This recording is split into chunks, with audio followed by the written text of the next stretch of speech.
안녕하세요, 한근태입니다. 여러분들은 호기심이 많으세요? 저는 개인적으로 호기심이 참 많습니다. 여러분, 호기심은요, 인간의 원초적 본능입니다. 발전의 원동력이죠. 호기심이란 것은요, 선악을 떠나서 뭔가 다른 것, 저 멀리 있는 것, 이해하기 힘든 것을 알아내려는 인간의 욕망입니다. 호기심이 있으면 세상은 재밌어요.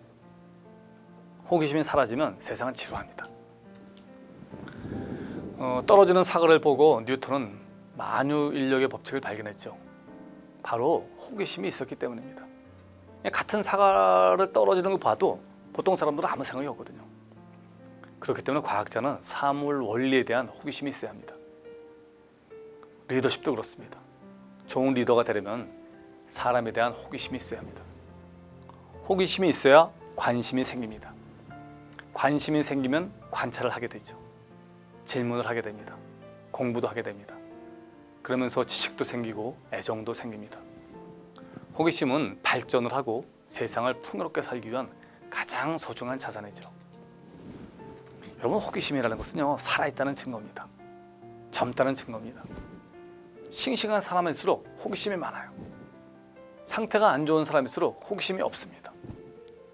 제가 볼 때요, 호기심이 없는 인간은 죽은 것과 같습니다. 그런 면에서 어린 애들은 호기심 덩어리입니다. 우리 조카가 그런 질문 참 많이 해요. 왜 포도는 다닥다닥 붙어 있나요? 아니, 포도가 다닥다닥 붙어 있지, 그럼 떨어져 있나? 저는 그렇게 속으로 생각했었죠. 왜 달은 둥글어요? 왜 물은 차가워요? 야, 어떨 때 보면 어떻게 저게 다 궁금할까 하는 생각과 더불어 설명할 방법이 없습니다. 그래서 말문이 열리지 않아요. 여러분, 호기심이 있어야 배울 수 있고요, 나아질 수 있습니다. 공부 잘하는 애들의 공통점은 호기심이 많다는 겁니다. 공부에 있어서는 누구에게도 뒤지지 않은 윤송이 박사 아시죠? 윤송이 박사한테 오늘날 그녀를 만든 게 뭐냐? 라는 질문을 던지자 그녀는 이렇게 대답합니다. 저는 궁금증을 참지 못하는 성격입니다. 궁금증이 완전히 풀릴 때까지 파고드는 편이죠. 그래서 어떤 선생님은 너는 어떻게 그런 게 다 궁금해하니? 라고 되묻는 선생님도 있었어요. 호기심이 그녀를 만든 것이죠.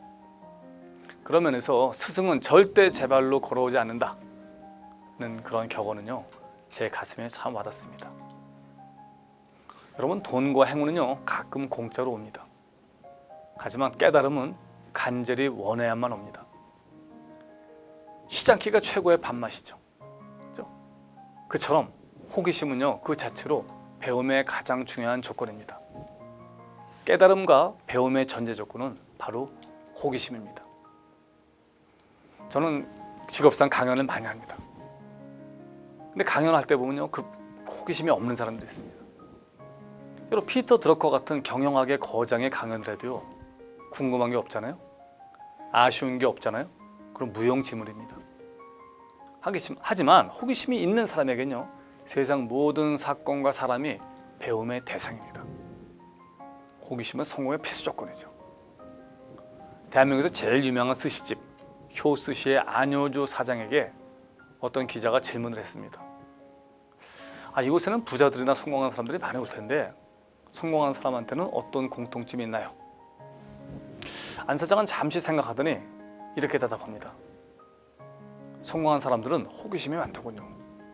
그리고 궁금한 게 있으면 참지 못하고 물어봅니다. 그게 다르더군요. 맞는 말입니다. 여러분, 호기심은요, 배움의 출발점입니다. 궁금한 게 없으면 배울 수 없고 나아질 수 없습니다. 호기심은 활기찬 지식인의 영원하고 확실한 특징이다. 사무엘 존슨의 말입니다. 호기심이 많은 사람만이 배우고 결의가 굳은 사람만이 배움의 장애를 극복한다. 나를 항상 흥분시킨 것은 지능 지수가 아니라 바로 호기심 지수였다. 유진 윌슨의 말입니다. 여러분들의 호기심 지수는 얼마나 되십니까? 감사합니다.